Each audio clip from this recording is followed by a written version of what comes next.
ભાગવતને પ્રમાણ ગ્રંથ રૂપે પહેલા સ્વીકૃત નહોતું મનાતું. 3 પ્રમાણ હતા: વેદ, બ્રહ્મસૂત્ર ને ગીતાજી. સર્વ આચાર્યોમાં એક મહાપ્રભુજી એવા આચાર્ય છે જેમણે ભાગવતને પણ પ્રમાણ ગ્રંથ રૂપે સ્વીકૃત કરાવ્યો. પ્રમાણ એટલે ઓથેન્ટિક. જ્યારે ધર્મ અને અધર્મનો નિર્ધાર તમે કરતા હો ત્યારે કયા ગ્રંથ દ્વારા નિર્ધાર કરવો, સત્ય ને અસત્યનો જ્યારે નિર્ધાર કરો ત્યારે કયા ગ્રંથ દ્વારા, કયા ગ્રંથમાં જોવું, તો કે વેદ, બ્રહ્મસૂત્ર, ગીતા અને મહાપ્રભુજી કે એનો જ વિસ્તાર એ શ્રીમદ ભાગવત છે. એમ ભાગવતને મહત્તા હિન્દુ સંસ્કૃતિમાં, સનાતન ધર્મમાં કોઈ અપાઈ હોય તો શ્રી વલ્લભાચાર્ય મહાપ્રભુજી અપાઈ છે. એને પ્રમાણ ગ્રંથ રૂપે સ્વીકૃત કરાવીને શ્રીમદ ભાગવતની આ દિવ્યતા. દ્વિતીય સ્કંદ શ્રીનાથજી બાબાનું વામચરણ, સાધન લીલા અને જેવો અધિકાર એવી સાધનમાં રુચિ. જેનો જેવો અધિકાર હોય એવી એને રુચિ આવે. ઘણાને ફૂલઘરની સેવામાં રુચિ હોય, ઘણાને ભંડારની સેવામાં રુચિ હોય, ઘણાને વ્યવસ્થાની સેવામાં રુચિ હોય, કોઈને શૃંગારની સેવામાં રુચિ હોય. આ બધા ઠાકોરજીની સેવામાં જ છે. અને સેવામાં હો ત્યારે ફૂટપટ્ટી લઈને માપવા ન બેસતા કે ઠાકોરજીથી કેટલા નજીક અને કેટલા દૂર છો. જે સેવામાં છે એ ઠાકોરજીની નિકટ હોય કે ન હોય, પણ ઠાકોરજી એની નિકટ ચોક્કસ હોય છે. તમે હવેલીનું આંગણું બુહારતા હો ને તો એમ ન માનતા કે ઠાકોરજી મારાથી બહુ દૂર છેક નિજ મંદિરમાં છે. ના, એ સમયે તમારી બુહારી જોવા માટે ઠાકોરજી આંગણામાં જ ઊભા હોય છે. તમે ભંડારની સેવા ભીતર ઓરડામાં કરતા હો, ભંડાર ગૃહમાં, એમ ન માનતા કે ઠાકોરજી તો નિજ મંદિરમાં, હું તો છેક અહીંયા છું. ઠાકોરજી ત્યાં તમારી જોડે જ ઊભા હોય છે. એટલે સેવા કરતા હોઈએ ને ત્યારે પોતાને ઠાકોરજીથી દૂર માનીને સેવા નહીં કરવી. પ્રભુ મારી નિકટ છે. હું માળા પરવું છું તો એ ફૂલ ઠાકોરજીએ જ ઉગાડ્યા છે અને પ્રભુ જ એ ત્યાં ઉપસ્થિત છે અને મારી જોડે ફૂલ પહેરાઈ રહ્યા છે. અરે લાઈનની સેવા કરતા હો કે વૈષ્ણવને લાઈન કરાવવી, એવો જ ભાવ રાખો, ઠાકોરજી મળશે તો મને આ લાઈનમાં જ મળશે. સેવા કરવા બેસીએ ત્યારે લૌકિક બુદ્ધિ મૂકીને સેવા કરી. નહીં તો ઘણી વાર એમ લાગે પેલો તો આટલી ભીતરની સેવામાં, હું તો દૂરની સેવામાં, હું તો બહારની સેવામાં. અરે સેવામાં જે હોય ઠાકોરજી એની નિકટ જ હોય છે. કારણ કે સેવાનો અર્થ જ થાય ચેતસ્ત પ્રમણમ સેવા. સેવાની વ્યાખ્યા મહાપ્રભુજીએ શું કરી? ચિત્ત પ્રભુમાં પરોવાવું, એનું નામ સેવા. તો સેવા માટે ફૂટપટ્ટી લઈને માપવાની જરૂર નથી કે કેટલા ડિસ્ટન્સે છે. કારણ કે આપણને આગળ જતા આવડે છે, નજીક જતા નથી આવડતું, નિકટ પહોંચતા નથી આવડતું. આપણે 4-10 જણને ધક્કા મારીને આગળ પહોંચી જઈએ છીએ, પણ એના કરતા 2 જણને આગળ કરો ને તો પ્રભુની બહુ નિકટ પહોંચી જવાય. એટલે આગળ જવા કરતા નિકટ પહોંચવાની વૃત્તિ રાખજો. અને એ નિકટતા સેવક જ પામી શકે છે. આપણે ત્યાં પેલી વહુનો પણ પ્રસંગ આવે છે ને કે શેઠજી શૃંગાર કરતા હતા, ઠાકોરજી નિકટ સાવ સામે, અને શૃંગાર ધરતા ધરતા એમ થયું કે આ મોચીની દુકાને જોડા સીવવા આપ્યા છે, આટલા સમય થઈ ગયો હજી આપી નથી ગયો. અને પેલી વહુ બુહારી કરે ઘરના આંગણામાં. એટલામાં કોઈ મહેમાન આવ્યું ને પૂછ્યું કે શેઠજી ઘરમાં છે? ના ના, એ તો મોચીની દુકાને ગયા છે. અને પેલા અંદરથી બૂમ પાડતા પાડતા આવ્યા, તને ખબર છે કે હું શૃંગાર કરું છું ને આવું કેમ કે છે? ક્ષમા કરજો સસરાજી, આ બેઠા ભલે ઠાકોરજી આગળ હતા પણ મન તો મોચીની દુકાને જ હતું. એમ માપથી જોવા જાઓ તો નજીક છે, આગળ છે, પણ મનથી પ્રભુથી કેટલા દૂર હોઈએ છીએ. પ્રભુની સેવામાં ક્યારે પણ લૌકિક બુદ્ધિનો ઉપયોગ નહીં કરો. શું જેનો કટોરો મોટો હોય દૂધનો 500 ગ્રામનો, અને જેનો 100 ગ્રામનો હોય તો ઠાકોરજી વિચારે આનો કટોરો મોટો હોય, આના પર 100% કૃપા, અડધો હોય તો 50%, નાનો હોય તો 25% કૃપા, આવું હોય. યા આનો ઠોર બહુ મોટો હોય, પેલાની તો મઠડી સાવ નાનકડી, એટલે મોટા ઠોર વાળા પર આ. અને તમે કદાચ બીજા કરતા વધારે 1 લીટર યમુનાજી વધારે પી જાઓ તો યમુનાજી વધારે કૃપા કરે. એમ કેટલું વધારે કરો. અને ઠાકોરજી કોઈ ઘડિયાળ જોઈને કૃપા નથી કરતા કે પેલો 2 કલાક મારી સેવામાં બેઠો ના તો 10 જ મિનિટ બેઠો, તો ઠાકોરજી આમ ઘડિયાળમાં ચેક કરીને કૃપા કરે કે 2 કલાક પર 100% કૃપા, અને 1 કલાક પર 50% કૃપા, અડધો કલાક પર 25% કૃપા. વધારે કદાચ ઠાકોરજી પાસે બેસે એના કરતા લાઈફમાં જે વધારે ઇમ્પોર્ટન્સ ઠાકોરજીને આપે એ મોટો ભક્ત છે. કે તમે કેટલું વધારે વસ્તુ કે પ્રયાસ કર્યો એના કરતાં પણ તમે કેટલું વધારે ઇમ્પોર્ટન્સ તમારા લાઈફમાં પ્રભુને આપ્યું. અરે જો સમય વધારે આપવાથી સેવા થાય તો જે બહુ જ વ્યસ્ત રહેતા હોય એ ક્યારે સેવક થઈ જ ન શકે. ના, એમણે એમ ભાવ રાખો, ઠાકોરજીની આજ્ઞા લઈને જવું. જો સમય મળશે ત્યારે સેવા કરીશ એવું તો ક્યારે સમય મળશે? આપણે તો સમય કાઢી લેવાનો હોય. નાની નાની બાબતોમાં, આપણા લૌકિક કાર્યોમાં પ્રભુને પરોવી લેવા. બીજું કાંઈ નહીં, ઓફિસે જતા પ્રભુ મારી જોડે પધારો ને હું ઓફિસ જઉં છું, યા મને આજ્ઞા આપો કાર્ય કરવા જઉં છું. દરેક વસ્તુમાં એમની આજ્ઞા, એમના આશીર્વાદ મેળવી અને કાર્ય કરશો તો તમારા કાર્યમાં પ્રભુ જોડાઈ જશે. પ્રભુ એ કાર્યની જવાબદારી ઉપાડી લેશે. કહેવાનો મારો અર્થ, જેવા અધિકાર એવી સાધન રુચિ.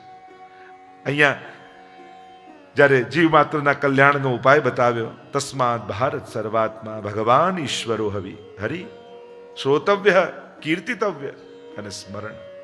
આ ત્રણ દ્વારા જીવને અભયતાની પ્રાપ્તિ થાય છે.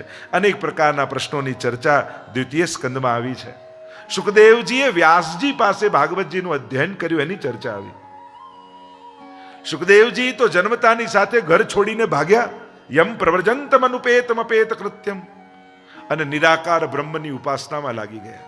ઘનઘોર વનમાં એકાંત ઝાડીઓમાં બેસી અને ધ્યાન લગાવે નિરાકાર બ્રહ્મની પરમ જ્યોતમાં.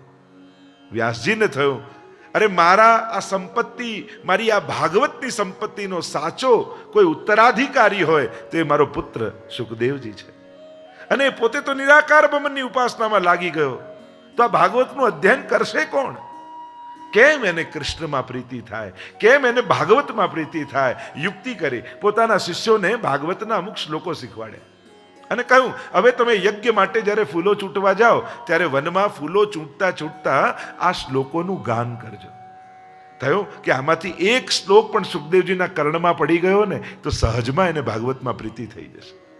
શિષ્યો ચાલ્યા છે, પ્રાતઃકાલનો સમય છે, છાબ લીધી છે હાથમાં, એક એક ફૂલોને ચૂંટતા જાય અને ભાગવતના શ્લોકોનું ગાન કરતા જાય. બરહાપીરમ નટવર કર્ણયો કર્ણિકારમ વિપ્રદ્વાસઃ કનકકપીશમ વૈજયંતી ચ મમાલા. ફૂલો ચૂંટી રહ્યા છે, મધુર મધુર શ્લોકોનું ગાન કરી રહ્યા છે. ધ્યાનમાં બેઠા છે સુખદેવજી અને પવનના ઝોકાની સાથે શબ્દો સવાર થઈ સુખદેવજીના કર્ણમાં અથડાયા અને પહેલો શબ્દ કર્ણમાં પડ્યો, બરહા પીડમ. બરહ એટલે મોર, મોર પીછ પ્રભુએ ધારણ કર્યું છે. અને ધ્યાનમાં જે જ્યોત હતી એ જ્યોત જતી રહી અને ફર ફર ફર ફર ફરકતું મોર પીછું દેખાવા લાગ્યું. અરે આ મોર પીછું ક્યાંથી આવ્યું? આ ધ્યાનમાં જ્યોતની બદલે મોર પીછ કેમ દેખાય છે? બરહા પીડમ નટવર વપુ કર્ણયો કર્ણિકારમ. કાનમાં ઝૂલતું એ કર્ણિકારનું પુષ્પ સુખદેવજીને ધ્યાનમાં દેખાવા લાગ્યું. બિભ્રદ્વાસ કનક કપીશમ, હવામાં લહેરાતું પીળું પીતાંબર દેખાવા લાગ્યું. આશ્ચર્યચકિત સુખદેવજી થાય, અરે આ મોરપીછ ધારણ કોણે કર્યું છે? અરે આ કર્ણમાં કર્ણિકારના પુષ્પ ધારણ કરનારો કોણ છે? અરે આ સુંદર પીતાંબરને કોણે પહેર્યું છે કોણ? બિભ્રદ્વાસ કનક કપીશમ વૈજયંતીમ ચ માલામ. અને મધમધ ઝરતા મધવાળી એવી સુંદર ફૂલોની માળા જ્યાં ગુંજાર કરી રહ્યા છે ભ્રમરો અને પવનના ઝોકાની સાથે એ પુષ્પોની સુગંધ જ્યાં સુખદેવજીના નાસિકામાં ગઈ. થયું કે આવી અલૌકિક સુગંધ આ કોણે આ માળા ધારણ કરી છે? વૈજયંતીમ ચ માલામ. અને હવે તો રંદ્રાન વેણો અધર સુદયા પૂરયન ગોપ વૃંદઈ. અને એટલામાં ઠાકોરજીએ જ્યાં વર્ણન શ્લોકમાં આવ્યું કે અધર પર વેણુ પધરાવી વેણુના સ્વર ભર્યા અને લહેરાતા લહેરાતા પવનની સાથે એ વેણુના સ્વર જ્યાં સુખદેવજીના કર્ણમાં અથડાયા, ઊભા થઈ ગયા. સુખદેવ ભાગતા આવ્યા શિષ્યો પાસે. આ કોનું વર્ણન છે? આ સુંદર કોણ છે? આ શ્લોક ક્યાંનો છે? કે શ્લોકનો પ્રભાવ એવો છે કે એક એક અક્ષર મારી આગળ સ્વરૂપ ઊભું કરી રહ્યું છે. ત્યારે શિષ્યોએ કહ્યું, આ ભાગવતનો શ્લોક છે, આ વર્ણન શ્રી કૃષ્ણનું છે. અને આ ભાગવત ક્યાં મળે? તો કહ્યું તમારા પિતાને ત્યાં. અને દોડતા સુખદેવજી આવ્યા, વ્યાસજીના ચરણોમાં પડ્યા અને કહ્યું મારે ભાગવત ભણવું છે. વ્યાસજી કે હું તમારી આ જ પ્રતીક્ષા કરતો હતો. અને સ્વયં વ્યાસજીએ શુકદેવજીને ભાગવતનો અભ્યાસ કરાવ્યો. શુકદેવજી જ્યારે પ્રારંભ કરે છે પ્રશ્નોના ઉત્તર આપતા, અને ત્યારે કહેવાય મહાપ્રભુજી સ્વયં કહે છે કે અહીંયા શુકદેવજી રાધાજીનું સ્મરણ કરે છે. નમો નમસ્તે તો વૃષભાય સાત્વતામ વિદુર કાષ્ઠાય મુહુકુ યોગિનામ નિરસ્ત સામ્યાતિશયેન રાધસા સ્વધામની બ્રહ્મણી રંશતે નમઃ. અહીંયા રાધસા કહી સ્વયં મહાપ્રભુજી સુબોધનીમાં આજ્ઞા કરે છે કે આ રાધસ નામની શક્તિ જે અલૌકિક પરમાત્માના નિજધામમાં બિરાજે છે અને પ્રભુ સદા એની સાથે વિહાર કરે છે. પણ સુખદેવજીના ગુરુ રાધાજી છે એટલે સ્પષ્ટ રૂપે રાધા નામનો ઉલ્લેખ સુખદેવજી નથી કરતા. મંગલાચરણ કરી આગળ અનેક પ્રકારના પ્રશ્નોની ચર્ચા આવી. સૃષ્ટિ સર્જનનો ઇતિહાસ પૂછ્યો છે. ભગવાનના નાભીમાંથી કમળ, કમળમાંથી બ્રહ્માજી પ્રગટ થયા અને બ્રહ્માજી ચારે બાજુ શોધવા લાગ્યા કે હું આવ્યો ક્યાંથી. ચારે બાજુ જલ, કમળની નાળમાં ભીતર ગયા પણ ક્યાંય છેડો ન પામ્યા. જ્યાં બહાર આવીને જુએ ચારે બાજુ જલમાં પરપોટા થાય અને પરપોટા ફૂટે એટલે અવાજ આવે તપ તપ તપ તપ. અવાજ સંભળાયો તપ. અને બ્રહ્માજી તપ કરવા માટે બિરાજી ગયા. તપ કર્યું, પ્રભુ પ્રસન્ન થયા. ચતુશ્લોકી ભાગવતનો ઉપદેશ બ્રહ્માજીને આપ્યો. આજે આખું ભાગવત 18,000 શ્લોકોનું છે ને, એ આ 4 શ્લોકોનો જ વિસ્તાર છે, જેને કહેવાય ચતુશ્લોકી ભાગવત, જે સ્વયં ભગવાને બ્રહ્માજીને સંભળાવ્યું. અને એટલે જ આ ગ્રંથનું નામ છે શ્રીમદ ભાગવત. ભાગવતનો અર્થ જ થાય ભગવતા પ્રોક્તમ ઇતિ ભાગવતમ, જે ભગવાને કહ્યું એ ભાગવત. એટલે કે ભાગવતના આદિ વક્તા સ્વયં ભગવાન છે. ભગવાને બ્રહ્માજીને એ રીતે આખી પરંપરા આગળ આપણે જોઈશું. સ્વયં પ્રભુ જ આના વક્તા છે. 4 શ્લોકમાં ભાગવત સંભળાવ્યું છે. જેમ વેદાંતના 4 મહત્વના વિષયો બ્રહ્મ, જીવ, જગત અને માયા, આ ચારેનો જાણે પરિચય કરાવ્યો. બ્રહ્મનું સ્વરૂપ સમજાવતા પ્રભુ ચતુશ્લોકી ભાગવતના પ્રથમ શ્લોકમાં બોલ્યા, અહમેવા સમેવાગ્રે નાન્યદયત સદસત્પરમ પશ્ચાદહમ યદેતચ્ચ યો વશિષ્યેત સોસ્મ્યહમ. અહમેવા સમેવાગ્રે, અહમ ઈવ અગ્રે, જ્યારે કંઈ જ નહોતું ત્યારે હું હતો. જ્યારે બધું જ છે તો હું જ છું, અને કંઈ નહીં રહે ત્યારે કેવલ હું રહીશ. આ જ બ્રહ્મ છે જે શાશ્વત છે. એ જ બ્રહ્મ. બ્રહ્મના સ્વરૂપને સમજાવ્યું. જગત, માયા, જીવ આ બધા જ સ્વરૂપોને સમજાવ્યા છે. આગળ ભાગવતના 10વિધ લક્ષણોની કથા આવી. ભાગવત મહાપુરાણ છે અને મહાપુરાણ એને કહેવાય જ્યાં 10 લક્ષણો હોય. અને 10 લક્ષણોને સમજાવતા કહ્યું, અત્ર સર્ગો વિસર્ગશ્ચ સ્થાનમ પોષણ મૂતય મનવંતરેશાનું કથા નિરોધો મુક્તિરાશ્રય. 3જા સ્કંદથી 12મા સ્કંદ સુધી સર્ગ લીલાથી શરૂ થઈ આશ્રય લીલા સુધી આ 10 વિધ લીલાઓ પરમાત્માની. શ્રી કૃષ્ણમ પરમાનંદમ દશલીલાયુતમ સદા સર્વ ભક્ત સમુદ્ધારે વિસ્ફુરંતમ પરમ નુમ. શ્રી મહાપ્રભુજી શ્લોક લખતા કહે છે, ભગવાન 10 વિધ લીલાયુક્ત છે. પ્રભુની મુખ્ય 10 લીલાઓ છે. આપણને કોઈ પૂછે પ્રભુની લીલાઓ કઈ, તો આપણે કે દાન લીલા, માન લીલા, ખેલ લીલા, હોરી લીલા. પણ આ બધી જ લીલાઓ તો એક નિરોધ લીલાની અંતર્ગત છે, જે 10મ સ્કંદમાં વર્ણિત છે. મુખ્ય 10 વિધ લીલાઓ સર્ગ લીલાથી શરૂ થાય, વિસર્ગ, અને આમ કરતા કરતા અનુક્રમે નિરોધ, મુક્તિ અને 12મો સ્કંદ એ આશ્રય લીલા. 12મો સ્કંદ એ આશ્રય લીલા છે. ત્યાં વિરામ લીલાનો થાય. અને એટલે જ આપણે ત્યાં સત્સંગમાં પણ એવો ક્રમ છે. આખો સત્સંગ પૂરો થાય એટલે છેલ્લે આશ્રયનું પદ ગવાય. લોકો એમ માને કે આશ્રયનું પદ એટલે સત્સંગ પૂરો કરવાનો. સત્સંગ પૂરો કરવા માટે આશ્રય નથી, સત્સંગ પૂર્ણ કરવા માટે આશ્રય છે. કારણ કે સત્સંગ પૂર્ણ ત્યારે જ થાય જ્યારે આપણો આશ્રય ઠાકોરજીના ચરણોમાં સિદ્ધ થઈ જાય. એટલે પુષ્ટિમાર્ગી પરંપરામાં આ પ્રકાર છે. જ્યારે પણ સત્સંગનો વિરામ, સેવાનો વિરામ આપણે કરીએ તો છેલ્લે આશ્રયનું પદ બોલી દંડવત કરીને પછી નીકળી. કારણ કે ભાગવતની છેલ્લી લીલા 12મા સ્કંદની લીલા એ આશ્રય લીલા છે. દ્વિતીય સ્કંદને વિરામ આપીએ, પ્રવેશ કરીએ તૃતીય સ્કંદમાં. સર્ગ લીલા, સર્જનમ સર્ગ. 33 અધ્યાયમાં મહાપ્રભુજી સમજાવે કે 2 પ્રકારની સૃષ્ટિનું સર્જન પ્રભુએ કર્યું છે, બંધ સૃષ્ટિ અને મુક્ત સૃષ્ટિ, દૈવી સર્ગ અને આસુરી સર્ગ. દુનિયામાં દરેક પ્રકારના લોકો છે જ. માણસ એની પ્રકૃતિથી ભાગી નથી શકતો. જો માણસ કૃતિથી ભાગી શકે, પ્રકૃતિથી ન ભાગી શકે. કામથી ભાગી શકે, સ્વભાવથી ન ભાગી શકે. અને ઘણીવાર સ્વભાવને કારણે કામ છોડવાનો વારો આવી જાય, પણ સ્વભાવ નથી છોડી શકતો.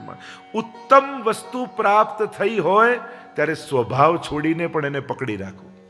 સેવા અને સત્કર્મ પ્રાપ્ત થયા હોય ત્યારે ઘણીવાર આપણી પ્રકૃતિ આડે આવી જતી હોય અને ઘણીવાર છોડી દી. હું તો કહું, જ્યારે પ્રભુનું કાર્ય કોઈ પણ કરતા હો ત્યારે એને પકડો, સ્વભાવને છોડો, પ્રકૃતિને બદલો. માણસના હાથમાં ઘણીવાર પ્રકૃતિને છોડવું નથી હોતું. દૈવી અને આસુરી બંને પ્રકારનો મહાપ્રભુજીનો 16 ગ્રંથમાં એક ગ્રંથ છે પુષ્ટિ પ્રવાહ મર્યાદા ભેદ. અને એમાં મહાપ્રભુજી સમજાવે છે કે મમૈવાંશો જીવ લોકે જીવભૂત, બધા જ મારા અંશ છે. એમ ગીતાજીમાં ભગવાને કહ્યું. સમગ્ર સૃષ્ટિ પરમાત્માથી પ્રગટ થઈ છે, છતાંય મહાપ્રભુજીએ બહુ ગહનતાથી સમજાવ્યું કે ઠાકોરજીએ 3 પ્રકારની સૃષ્ટિ સર્જી છે, પુષ્ટિ, પ્રવાહ અને મર્યાદા. અને એના પછી અંતર્ગત ભેદો, જે એમ કે ને આપણે તો મનમાં આવે કરું, માનું કે આ પ્રવાહી છે. અને પ્રવાહી સૃષ્ટિનું સર્જન ભગવાને પોતાના મનમાંથી કર્યું છે. વચસામ વેદ માર્ગમ. અને પ્રવાહ જે મર્યાદા સૃષ્ટિ છે એનું ભગવાનની વાણીમાંથી પ્રાગટ્ય છે. એને ધર્મમાં આસક્તિ છે, એને નિયમો, વ્રત, તીર્થોમાં આસક્તિ છે, પણ એને એમ કહો ભગવત સેવા કર તો કે એ નહીં ફાવે. એટલે કે ધર્મમાં આસક્તિ છે, ધર્મમાં પ્રીતિ નથી, એ મર્યાદા છે. અને પુષ્ટિ કાયેન નિશ્ચય, પ્રભુએ પોતાના શ્રીઅંગમાંથી ત્રીજી સૃષ્ટિ પ્રગટ કરી છે અને એ શ્રીઅંગની સેવા માટે કરી છે. એને સાધનોમાં રુચિ નથી, એને સેવામાં રુચિ છે. એટલે કે વૈષ્ણવનું સેવા કર્તવ્ય નથી, વૈષ્ણવનું સેવા સ્વભાવ છે. સેવાને કોઈ કાર્ય ન માનો, સેવા એ તમારો નેચર છે, સ્વભાવ છે. કારણ કે જ્યારે સેવાને ક્રિયા માનશો ને તો થાકી જશો, પણ સેવાને સ્વભાવ બનાવી લેશો ને તો જેટલું કરશો એટલો આનંદ આવશે. તો વૈષ્ણવનો સેવા સ્વભાવ છે. અહીંયા દૈવી સર્ગ અને આસુરી સર્ગ બંને પ્રકારની સર્ગની વાત કરી. અને દૌ સ્વર્ગ ભૂત, જેમ ગીતાજીમાં પણ ભગવાને કહ્યું છે, બંને પ્રકારની સૃષ્ટિ મેં પ્રગટ કરી છે. એટલે કે દુનિયામાં સીધી સાદી ભાષામાં સમજાવું તો બધા જ દુનિયામાં કોઈ દિવસ બગડી જવાના નથી. અને બીજી વાત, બધા જ દુનિયામાં ક્યારે સુધરી જવાના નથી.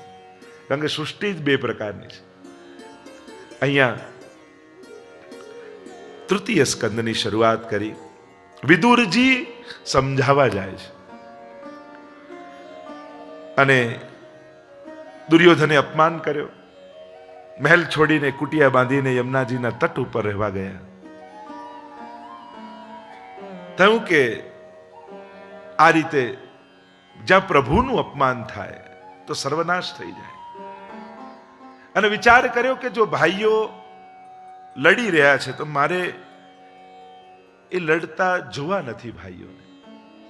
છેલ્લે પ્રભુએ ઉપાય કર્યો. પ્રભુએ વિચાર કર્યો કે લાવ હું દુર્યોધનને સમજાવવા જાઉં, જેથી મહાભારતનું યુદ્ધ ટળી જાય. અને પ્રભુ રથ લઈને પધાર્યા છે હસ્તિનાપુર. સમસ્ત હસ્તિનાપુરમાં આનંદ વ્યાપ્યો છે. અરે, શ્રી કૃષ્ણ પધારી રહ્યા છે.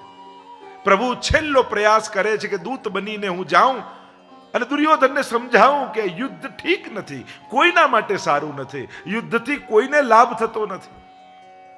આપણે એમ માનીએ કે આ યુદ્ધમાં આના આટલા મર્યા, આના આટલા મર્યા, પણ એ સૈનિકો નથી મરતા, સ્વજનો જ છેલ્લે મરે. કોઈનો દીકરો મરે છે, કોઈનો પતિ મરે છે, કોઈનો પિતા મરે છે, કોઈનો ભાઈ મરે છે. આપણે સૈનિકોની સંખ્યા ગણીએ કેટલી મરી, પણ કેટલા સંબંધો એક વ્યક્તિ સાથે મરી જાય છે એ તો આપણે ગણતાય નથી હોતા. વ્યક્તિ એક જતો હોય છે, પણ એક વ્યક્તિની સાથે કેટલા સંબંધો મરતા હોય છે. એટલે યુદ્ધ હંમેશા માનવતાની હાર જ છે. એ કોઈનું પણ યુદ્ધ હોય. પ્રભુને થયું કે હું ટાળવા, એટલે ભગવાને તો ખૂબ કોશિશ કરી છે કે મહાભારતનું યુદ્ધ ન થાય. ઘણી વાર લોકો એમ કે કૃષ્ણએ યુદ્ધ, ખરેખર તો પ્રભુએ અંતિમ છેક સુધી પ્રયાસો કર્યા યુદ્ધ ટાળવાના. પણ જ્યારે જાકો પ્રભુ દારૂણ દુઃખ દેઈ તાકી મતી પહેલે હર લઈ. ભગવાન જેને દુઃખ આપવા જ ઈચ્છતા હોય ને એની બુદ્ધિ પહેલા લઈ લે. અને બુદ્ધિ નાશાત પ્રણશ્યતિ, બુદ્ધિનો નાશ થાય એટલે સર્વનાશ થઈ જાય. અને પ્રભુ પધારી રહ્યા છે, સમાચાર મળ્યા છે. વિદુરજી ને સુલભાજીને પણ સમાચાર મળ્યા, અરે દ્વારિકાધીશ પધારે છે, પ્રભુના દર્શન કરવા જઈશું. નગરવાસીઓ બધા બહાર આવ્યા છે. પ્રભુનો રથ આવ્યો, ચારે બાજુ દ્વારિકાધીશના જયઘોષ થયા છે, પુષ્પની વર્ષા થઈ છે, દુંદુભીઓના નાદ વાગ્યા છે, અને પ્રભુનું સ્વાગત કરીને નગરવાસીઓ પધરાવીને લાવે છે. દૂર ઉભા વૃક્ષની આડમાં વિદુરજી અને સુલભાજી નિરખી રહ્યા છે પ્રભુને. અરે જુઓ ને, પ્રભુ કેવા બધાની સામે સ્મિત કરતા કરતા બધાના અભિવાદનને ઝીલતા ઝીલતા પધારે છે. સુલભાજીએ કહ્યું, સાંભળો છો, પ્રભુ આપણી સામે જુએ તો કેવો આનંદ આવે. અને એટલામાં ઠાકોરજીની દ્રષ્ટિ પડી, અરે કાકાજી નમસ્કાર. અને એટલા પ્રસન્ન થઈ ગયા, નમસ્કાર નમસ્કાર નમસ્કાર. સુલભાજી કહેવા લાગ્યા, મારા મનમાં તો બીજો મનોરથ આવ્યો કે અરે પ્રભુ આપણા ઘરે પધારીને રાજભોગ આરોગે તો કેવો આનંદ આવે. અરે પાગલ હો ગઈ હો, ઠાકોર जी तो पधारे दुर्योधन के वहां, उनके मेहमान है, हमारे घर क्यों आएंगे. मन में आया तो मनोरथ कर लिया. જો મનોરથ કરવામાં કંજૂસી નહીં કરે, મનોરથ કરવામાં ક્યારે પણ પોતાના સામર્થ્યને નહીં જોવું. ઠાકોરજી સંબંધી મનમાં મનોરથ કરવો હોય ને, પૂરો થાય એ જ્યારે થાય ત્યારે થાય, પણ પોતાનું સામર્થ્ય જોઈને મનોરથ નહીં કરવો, ઠાકોરજીનું સામર્થ્ય વિચારીને મનોરથ કરવો. આપણે આવી કથા, આપણે થોડી આવો મનોરથ, અરે કેમ નહીં, મનમાં મનોરથ કરવામાં શું જાય છે. પ્રભુને જો ગમી જશે ને તમારો મનોરથ, તો તમારા સંજોગો ફેરવતા ઠાકોરજીને જરાય વાર નહીં લાગે. પ્રભુને એમ થશે મારે આની પાસે કરાવો છે, તો આપણા દિવસો ફેરવવામાં ઠાકોરજીને ક્ષણની વાર. આપણા માટે જે અસંભવ હોય છે, ઠાકોરજી માટે એક ક્ષણમાં સંભવ હોય છે. એટલે ક્યારેય પણ અવિશ્વાસ રાખીને મનોરથ ન કરો, મન કચવાઈને મનોરથ ન કરો, અસમર્થ જાણીને મનોરથ ન કરો. મનોરથ કરો, સામર્થ્ય ઠાકોરજી આપી દેશે. એટલે જ્યારે કોઈ પણ ભગવત સંબંધી વિચાર કરો ને, ત્યારે પ્રભુ પર વિશ્વાસ રાખીને કરો કે આવો મનોરથ મારા મનમાં આવ્યો છે. અને મેં તો ઘણી જગ્યાએ જોયું છે, ઠાકોરજીએ પૂરા કર્યા છે આ મનોરથ. એટલે પ્રભુના મનોરથ કરતા વખતે પોતાનું લૌકિક સામર્થ્ય નહીં જોવું, પોતાનો ભાવ જોવો. કારણ કે તમારો ભાવ સાચો હશે તો સામર્થ્યનું દાન ઠાકોરજી ચોક્કસ કરી દેશે. અહીંયા સુલભાજી મનમાં મનોરથ કર્યો છે, ઠાકોરજીનો રથ તો પધાર્યો દુર્યોધનને ત્યાં, અને દુર્યોધનને સમજાવવા લાગ્યા, પ્રભુ 5 ગામ તને ન ગમતા હોય એવા, જેમાં કાંઈ ઉગતું ન હોય એવા 5 ગામ આપી દે દુર્યોધન. હું પાંડવોને સમજાવી લઈશ, મારી જવાબદારી છે, યુદ્ધ ટળી જશે. પણ જેની મતિ બગડી હોય એ ભગવાનની પણ વાત માનવા તૈયાર નથી. જેની બુદ્ધિ ભ્રષ્ટ થઈ હોય એ ગુરુ, વડીલ અને ભગવાન આ ત્રણેયથી દૂર ભાગે છે. અને જ્યારે દુર્યોધને કહ્યું કે યુદ્ધ વગર સોયની અણી જેટલી જગ્યા પણ હવે યુદ્ધ વગર નહીં આપો, અને જ્યારે દુર્યોધન આમ બોલ્યો તો પ્રભુએ કહ્યું કે તો થઈ જવા દે યુદ્ધ. સમગ્ર પ્રયાસ કર્યા, પણ હવે યુદ્ધ સિવાય બીજો કોઈ કલ્યાણ નથી લાગતો. હવે આ યુદ્ધ નથી, હવે આ ધર્મ યુદ્ધ બની ગયું છે. અને એમ કહીને પ્રભુ જવા લાગ્યા. દુર્યોધને કહ્યું, પણ જાઓ છો ક્યાં? ભોજનની તૈયારી છે, ભોજન તો કરીને જાઓ. પ્રભુ કે 2 અવસ્થામાં ભોજન થાય, કાં તું મારો પ્રિય હોય ને કાં મારે ભોજનની કમી હોય. આપણે ત્યાં તો એટલે જ અન્નની શુદ્ધિનો પણ દરેક ધર્મમાં બહુ વિશેષ વિચાર આપવામાં આવ્યો છે.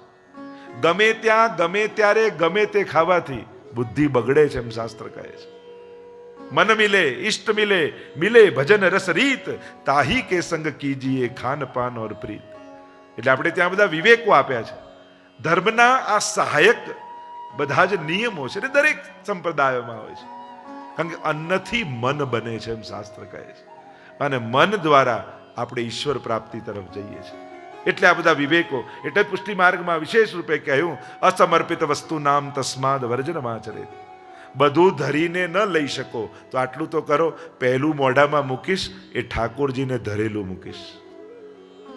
એમ કહેવાય કે બધું પ્રભુને ધરીને લેવું, પણ કદાચ આપણે ન કરી શકીએ તો એટલો નાનકડો નિયમ રાખો, રોજ સવારે પહેલા પ્રભુને ધરેલી પ્રસાદી મિશ્રી મોઢામાં મૂકીશ. પહેલું પ્રસાદી વસ્તુ મૂકીશ અને પછી બીજું કંઈ ગ્રહણ કરીશ. પહેલા ભગવત નામ બોલીશ, પછી બીજું કંઈક બોલીશ. નાના નાના તમને લાગતા નિયમો કેટલા મોટા ચમત્કારો તમારા જીવનમાં કરી શકે છે એની તમે કલ્પના કરી શકતા નથી. તમને એમ લાગે કે એક મિશ્રીમાં પ્રસાદીમાં શું, એકવાર જય શ્રી કૃષ્ણ બોલવામાં શું, એકવાર દંડવત કરવામાં શું, એક યમનાષ્ટકમાં શું, એક માળામાં શું, તમારા માટે નાનું છે. ઠાકોરજી માટે તમારા મુખમાંથી નીકળેલું ભગવત નામ એ નાનું નથી. જ્યારે તમારા મુખમાંથી એકવાર ભગવત નામ નીકળે છે ને, તમે ધીમે રહીને બોલો છો, પ્રભુ બહુ જોરથી સાંભળે છે. પ્રભુ એ સાંભળે છે, સ્વીકારે છે. એટલે ક્યારે પણ ભગવત નામને નાનું માની, ઘણી વાર શું થાય, બહુ મોટાની કલ્પના કરી આપણે નાનું નાનું મૂકી દઈએ. અરે સકડી ભોગ ધરું છે એમ કરીને મિશ્રી ભોગે બંધ કરી દે. અરે રોજ 11 માળા કરી એમ વિચારીને એક માળા બંધ કરી દે. અરે રોજ 9 યમનાષ્ટક એમ કરીને એક યમનાષ્ટકે બંધ કરી દે. અરે ના, એકથી શરૂ તો કરો. યમુનાજી કૃપા કરશે તો 9 કરતા થઈ જશે. નાનું ન માનો, એને લૌકિક બુદ્ધિ એ ન જુઓ. લૌકિક બુદ્ધિ એટલે ગણતરી કરવી, અલૌકિક બુદ્ધિ એટલે એક એક નામને મહાન ગણીને લેવું. અને અલૌકિક બુદ્ધિ, ભગવત નામનું મહાત્મ્ય જાણશો ને તો એક માળા નાની નહીં લાગે. કારણ કે 108 વાર તમે નામ લો છો. એક નામમાં એટલી તાકાત છે, જન્મ જન્માંતરના પાપોને સમાપ્ત કરી દે. તો તમે તો 108 વાર બોલ્યા છે. લૌકિક બુદ્ધિ કરશો તો સંખ્યા બળ લાગશે, અલૌકિક બુદ્ધિ રાખશો તો ભગવત નામનું બળ લાગશે. એટલે ભગવત નામ અને ભગવત સેવાનું, તમને આટલી નાનકડી સેવામાં શું, તમારા માટે નાની છે, ઠાકોરજી માટે નાની નથી. એટલે અલૌકિક બુદ્ધિ સ્થાપી ભગવત નામનું મહાત્મ્ય જાણી અને પછી પ્રભુની સન્મુખ થવું. તમને લાગે 1 મિનિટ દર્શન કરવામાં શું છે, ખાલી તો ઝાંકી કરીને નીકળી ગયો, એમાં કઈ મોટી વાત? અરે નાની વાત નથી. તમે પ્રભુની સન્મુખ થયા છો અને સન્મુખતા એ સૌથી મોટો સદગુણ છે. તો અહીંયા જે ચર્ચા કરી રહ્યા છે, દુર્યોધન આગ્રહ કરે છે ને પ્રભુ કહે બંને સંજોગ નથી એટલે હું તો ચાલ્યો. નથી તું મારો પ્રિય, નથી મારે કોઈ કમી. તો દુર્યોધન કે તમને અહીંયા ભોજન કરાવશે કોણ? પ્રભુ કે મારો રાજભોગ તો ક્યારનો તૈયાર છે. અને દારૂકને કહ્યું સારથીને લઈ લે રથ વિદુરજીના આંગણે. અહીંયા સુલભાજી સ્નાન કરવા પધાર્યા છે. વિદુરજી હાથમાં માળા લઈને શ્રી કૃષ્ણ શરણમ મમ, શ્રી કૃષ્ણ શરણમ મમ, શ્રી કૃષ્ણ શરણમ મમ જાપ કરી રહ્યા છે. અને એટલામાં દરવાજો ખટખટ્યો. વિચાર કરો, ડ્રોઈંગ રૂમમાં બેઠા બેઠા તમે માળા ફેરવતા હો, દરવાજો ખટખટે, તમે ખોલો અને સામે ઠાકોરજી ઉભા હોય તો કેવો આનંદ આવે. જ્યાં વિદુરજીએ દ્વાર ખોલ્યા, आज सखी जो मैं प्रीतम पाऊं. अवाक बनी गया विदुरजी. अरे આ સ્વપ્ન છે કે સાચે પ્રભુ પધાર્યા છે? અનિમેષ નેત્રોથી, અપલક નેત્રોથી પ્રભુના સ્વરૂપામૃતના પાન થઈ રહ્યા છે. અને બુદ્ધિ એમ કે અરે વ્યવસ્થા કર, અંદર પધરાવો, આસન બિછાવો, ભોગ લગાવો. બુદ્ધિ કઈ જુદે ભગાવે છે ને આંખો ખસતી નથી. થોડી વારમાં ભાન આવ્યું, અરે પ્રભુ પધારો પધારો પધારો. આસન બિછાવી દીધું, પ્રભુને ઉપર પધરાવી દીધા. સુલભાજી દેખ પ્રભુ પધારે હે. અને સુલભાજી આવ્યા દોડતા, બંને નીચે બેસ્યા અને ઠાકોરજીના સ્વરૂપામૃતનું અપલક નેત્રોથી પાન કરવા લાગ્યા. ટગર ટગર ટગર ટગર ટગર બંને બસ અપલક નેત્રોથી પ્રભુના સ્વરૂપામૃતના પાન કરી રહ્યા છે. 10 મિનિટ, 15 મિનિટ, અડધો કલાક પ્રભુને થયું આજે ઉપવાસનો જ દિવસ લાગે છે. અહીંયા ભોજન કરવા આવ્યો કોઈ પૂછતું નથી. પ્રભુએ કહ્યું કાકાજી ભાન આવ્યું? હા, શું આજ્ઞા છે? પ્રભુ કહે બહુ ભૂખ લાગી છે, ભોજન છે. સુલભાજી રડવા લાગ્યા. અરે પ્રભુ, આજ તો અમારો મનોરથ હતો કે આપ અમારા આંગણે પધારો અને અમારે ત્યાં ભોજન પાઓ. દોડતા ગયા, કેળાઓ લઈને આવ્યા, કેળા છોલે. અને દ્રષ્ટિ તો પ્રભુના મુખથી હટતી નથી, કેળું ફેંકીને છાલ આપે. પ્રભુને થયું કે મારે ગીતાજીમાં બોલવાનું જ છે, પત્રમ પુષ્પમ ફલમ તોયમ યો મે ભક્ત્યા પ્રયચ્છતિ તદહમ ભક્તિ રૂતમ અસ્નામી. હું તો ખાઉં છું. અને પ્રભુ છાલ આરોગવા લાગે. પહેલા કરી લો પછી બોલો, અને પ્રભુ છાલ આરોગે. બીજું કેળું છોલ્યું, કેળું ફેંક્યું, છાલ આવે. પ્રભુની દ્રષ્ટિ જાય કે હમણાં કેળું આપે તો સારું, કેળું ફેંકે ને છાલ આપે. એક વાર, બે વાર, ત્રણ વાર दृष्टि गई विदुर जी ની. अरे सुलभा, ऐसे प्रभु को भोग लगाया जाता, लाओ मुझे दो. લીધું અને છાલ છોલી અને છાલ ફેંકી અને કેળું પ્રભુને આપ્યું અને આરોગ્યા. એક બટકું પ્રભુએ લીધું અને એટલું બોલ્યા, કાકાજી, જે છાલમાં મીઠાશ હતી એ કેળામાં નથી. જે પ્રેમ સુલભાજીનો છે એ પ્રેમના તોલે આ સામગ્રીનો સ્વાદ તુચ્છ બની જાય છે. મને મધુરતા વસ્તુની નથી લાગતી, હાથની લાગતી હોય છે, જે હાથે ધર્યું હોય છે.